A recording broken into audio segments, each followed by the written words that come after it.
ఓం మహాగణపతే నమ, ఓం సరస్వతే నమ, ఓం హైగ్రీవాయ నమ, ఓం మహామృత్యుంజయాయ నమ. ప్రియమైన ఆత్మబంధువులారా, శ్రీమద్ రామాయణంలోని సుందరాకాండ 15వ భాగానికి మీ అందరికీ స్వాగతం, శుభస్వాగతం, సుస్వాగతం.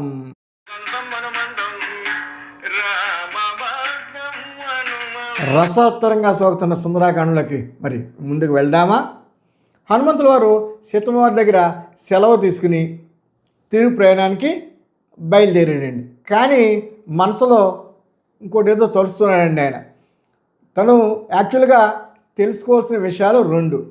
సీతమ్మ ఎక్కడ ఉంది, బ్రతికి ఉందా లేదా, ఒక జీవించి ఉంది, ఎక్కడ ఉంది, రావణాసుడి దగ్గర ఉంది, ఈ లంక ఎక్కడుంది, అన్ని విషయాలు కూడా అయినా తెలుసుకున్నాడు. ఇప్పుడు తిరిగి వెళ్ళిపోయి రావణ వారికి చెప్పేయచ్చు.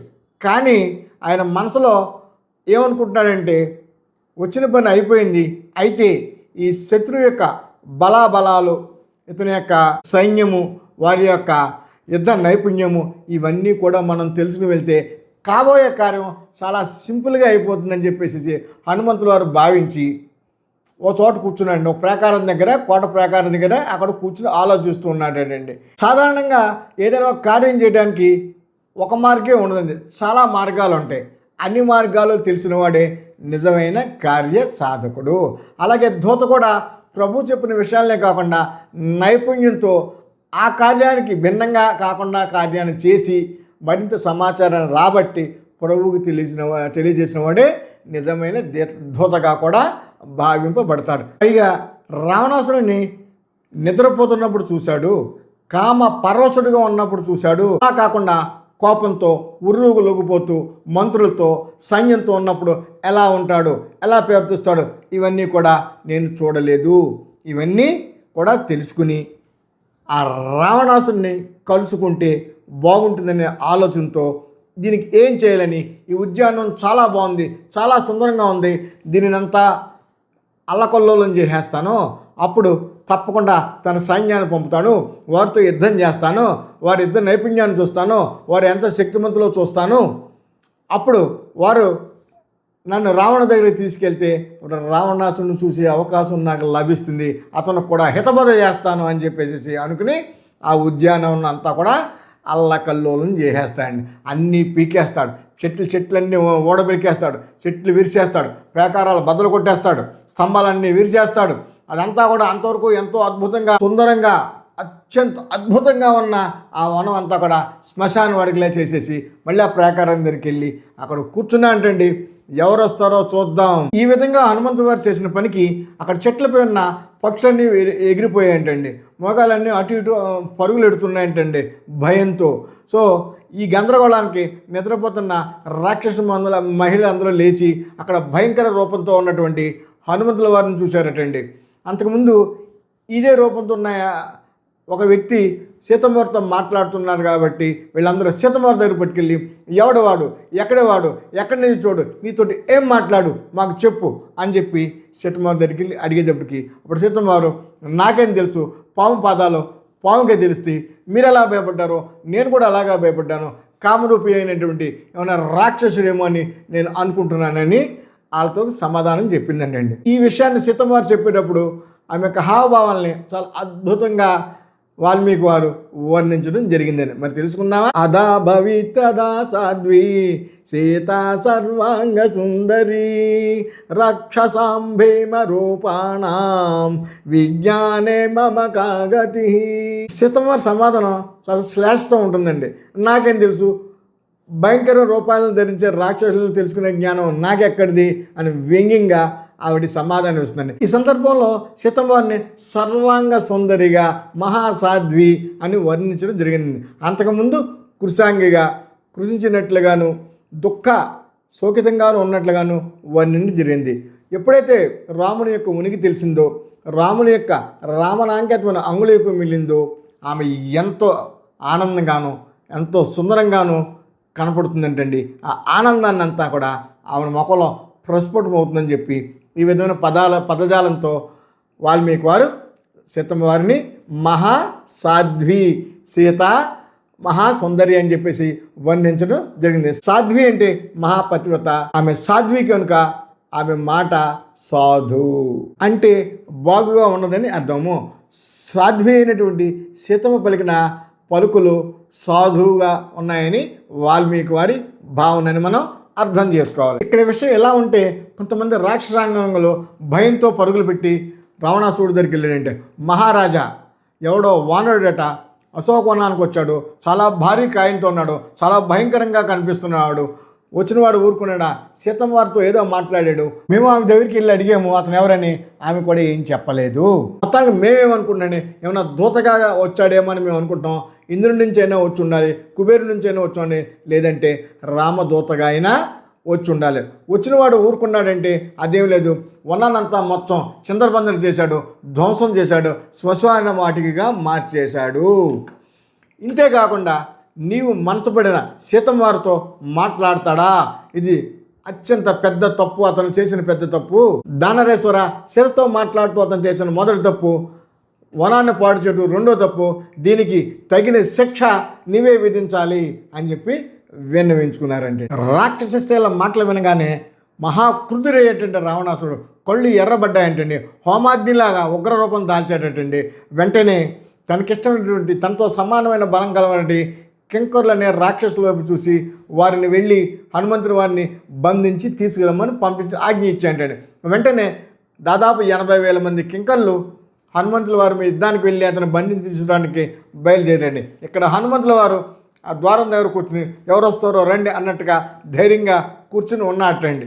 వీళ్ళంతా మిడతల దండలా వచ్చి హనుమంతుల వారి మీద పడి ఆయన గదలతో కొడుతున్నారండి. అప్పుడు ఒక్కసారి హనుమంతుల వారు లేచి తోకని నేలకేసి కొట్టి పెద్ద ఘేంకారం చేశాడండి. ఆ ఘేంకార శబ్దానికే ఆకాశంలో ఉన్న పక్షులన్నీ చనిపోయి కింద పడ్డాయంటండి. లంకంతా ఆ ఘేంకార ధ్వని వినిపించిందంటండి. వాళ్ళందరినీ చంపే ముందు ఇలా పడిగాడండి హనుమంతుల వారు. ఇప్పుడు నేను చెప్పబోయే ఈ 4 శ్లోకాలు విజయ శ్లోకాలని ప్రఖ్యాతిగాంచిన శ్లోకాలు అని పెద్దలు చెప్తూ ఉంటారండి. వీటిని కూడా మనం నిత్య పారాయణలో చేసుకోవచ్చు, చేర్చుకోవచ్చు అని నా మనవి.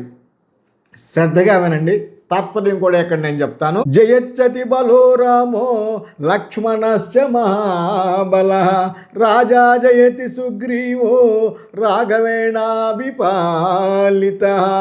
దాసోహం కోన్సలేంద్రస్య రామ సాక్షిణ్య కర్మణ హనుమాన్ శత్రు సైన్యానాం నిహంతా మరుతాత్మజ న రావణ సహస్రం మే యుద్ధే ప్రతిబలం భవేత్ శిలాభిస్తు ప్రహరత పాదపైస సహస్రశః అర్ధయిత్వా పురీం లంకామభివాజ్యత మైథిలీం సమృద్ధార్ధో గమిష్యామి మిషతాం సర్వరాక్షస.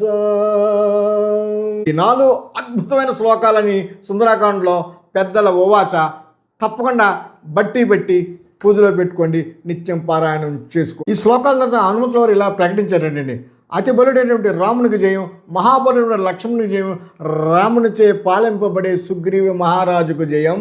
శత్రు సంహారకుడు వాయుపుత్రుడు అయిన నా పేరు హనుమంతుడు.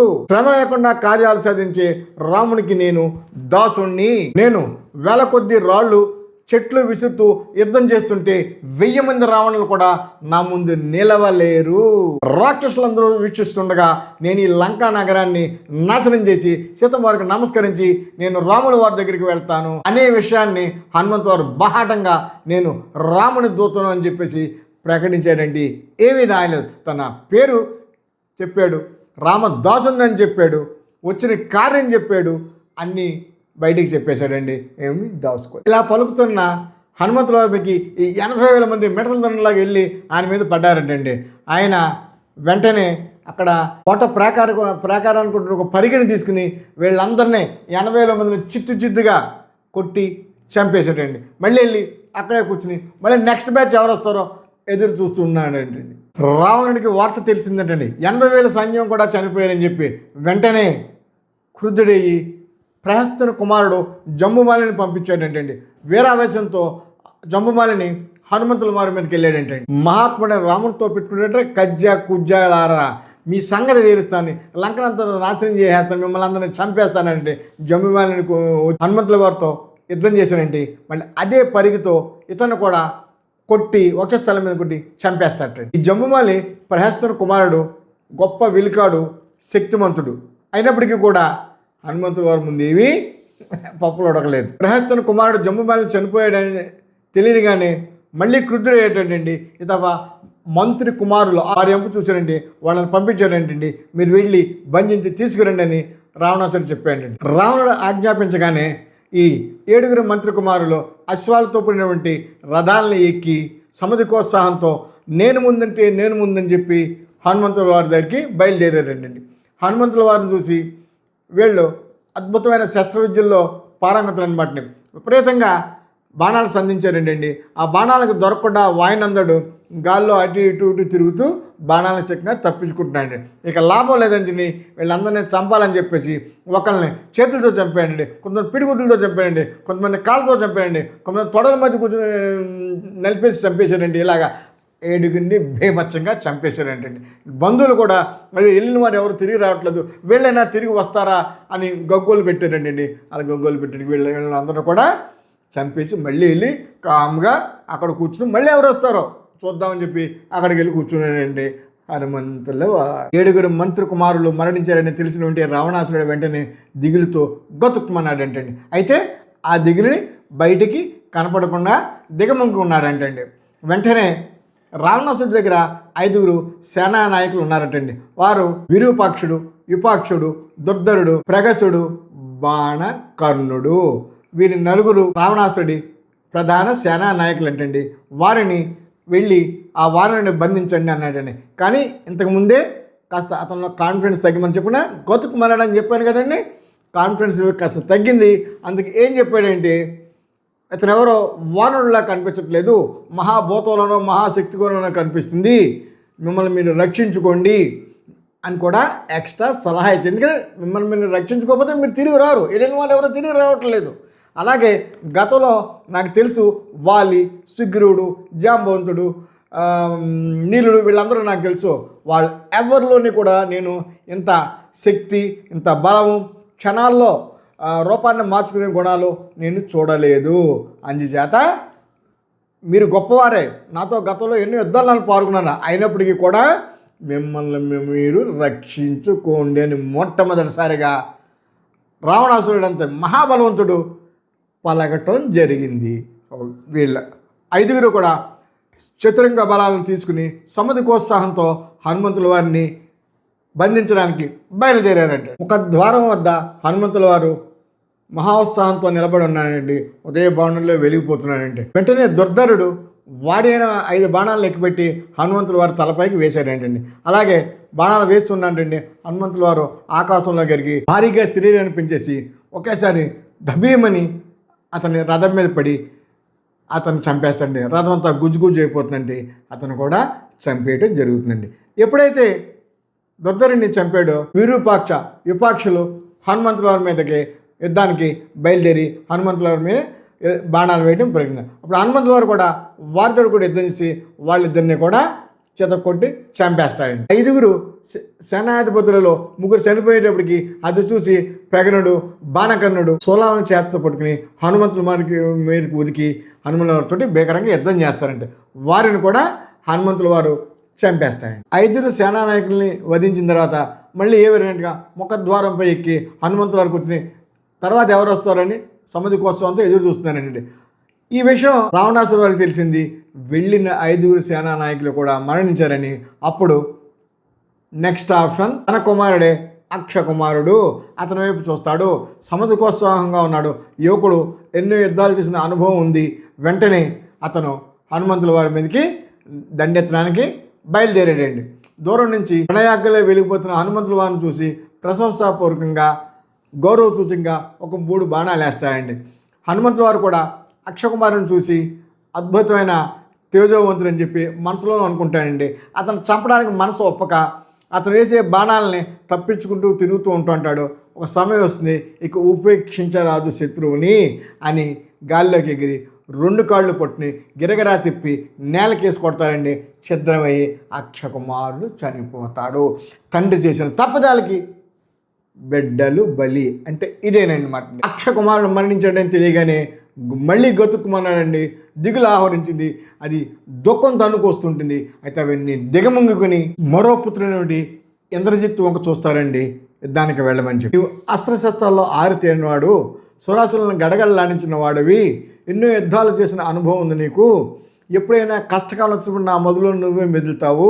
చూసావు కదా, కింకర్లు హతమయ్యారు, జంబుమాలిని హతమయ్యాడు, మంత్రి కుమారులు చనిపోయారు, 5 సేనానాయకులు కూడా చనిపోయారు, నీ తమ్ముడు అక్షకుమారుడు కూడా మరణించాడు.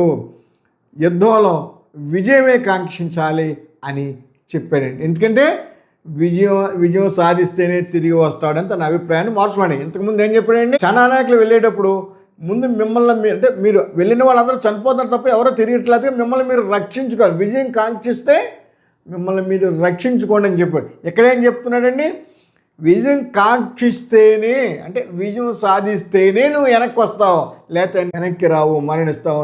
Already decide అయిపోయాడండి. అక్కడ వచ్చినవాడు మామూలు వాడు కాదు. యుద్ధం చేయడానికి వెళ్ళేవాడు తన కొడుకు, మరో పుత్రుడు, ఒక పుత్రుడు ఆల్రెడీ చనిపోయాడండి. ఈయన పంపించేటప్పుడు ఓ హితోక్తి ఇలా చెప్పాడు అనమాట, విజయాన్ని కాంక్షించు అంటే విజయాన్ని కాంక్షించి విజయం చేస్తేనే నువ్వు వెనక్కి వస్తావు అని తన అభిప్రాయాన్ని మార్చుకున్నాడు. చూసారా ఎలాగ అతని కాన్ఫిడెన్స్లో ఒక్కొక్క మెట్టు దిగిపోతూ ఉందో. ఇదే అనమాట అధర్మం అంటే, ఇదే అనమాట. అధర్మపరుడు ఇప్పుడు కూడా విజయాన్ని కాంక్షించలేడు. సమధికోత్సాహంతో ఇంద్రజిత్తు కూడా మహామాయం అన్నమాట. ఇంద్రజిత్తు వచ్చి యుద్ధానికి తలపడుతూ ఉంటే హనుమంతుల వారితో యుద్ధానికి తలపడతాడండి. హనుమ ఇంద్రజిత్తు ఇద్దరు కూడా భీషణంగా యుద్ధం చేస్తూ ఉంటారండి. హనుమంతుని ఎలా బంధించాలో కూడా అర్థం కావట్లేదు. అలాగే ఇంద్రజిత్తు కూడా చేసే యుద్ధాన్ని హనుమంతుల వారు కూడా తిప్పు కొడుతూ మాయావుల రూపాలు మార్చుకుంటూ చేస్తున్నాడు. ఇక లాభం లేదనుకుని ఇంద్రజిత్తు బ్రహ్మాస్త్రాన్ని ప్రయోగిస్తాడు. బ్రహ్మాస్త్రం హనుమంతుల వారిని చుట్టుకుని బంధిస్తుంటుంది. ఇంతలో సైన్యం అంతా గవగా వచ్చి బంధింపబడాలని నాటకాలు పట్టుకుని ఆయన చుట్టూ చుట్టేస్తారో, ఎప్పుడైతే అవి చుట్టారో బ్రహ్మాస్త్రం విడిచేస్తుంది. అయితే హనుమంతుల వారు ఆబ్జెక్ట్ ఏంటంటే, ఆయన ఏమనుకున్నాడు, రావణాసుని కలవాలి, రావణాసుని చూడాలి అని కదా ఆయన అనుకున్నాడు. అందుకని ఆయన బంధింపబడినట్లు నటిస్తూ అలాగే ఉన్నాడండి. ఈయన తీసుకుని రావణాసుడి దగ్గరికి తీసుకెళ్ళారంటండి. ఇంద్రజిత్తు తను ఏదో గొప్ప ఘనకార్యం చేసినట్టుగా విజయ గర్వంతో ఆయన వెళ్ళేటండి. హనుమంతుని తీసుకుని రావణాసుడి ముందు నిలబెట్టారంటే. ఇదండి ఈ యుద్ధం ప్రస్తుతానికి ఇక్కడితో ముగిసింది. ప్రియమైన ఆత్మబంధువులారా, సమయాభావం వల్ల ఈ ఎపిసోడ్ని ఇక్కడితో ఆపుతున్నాను. నెక్స్ట్ ఎపిసోడ్లో మనం రావణులు ఎలా మాట్లాడుకున్నారో, రసోత్తరంగా ఎలా ఉంటుందో మనం విందాం. సరేనా? రామ రామ రామ రామ రామ రామ శ్రీరామ రామ రామ రామ రామ రామ రామ రామ రామ రామ ఓం తత్సత్.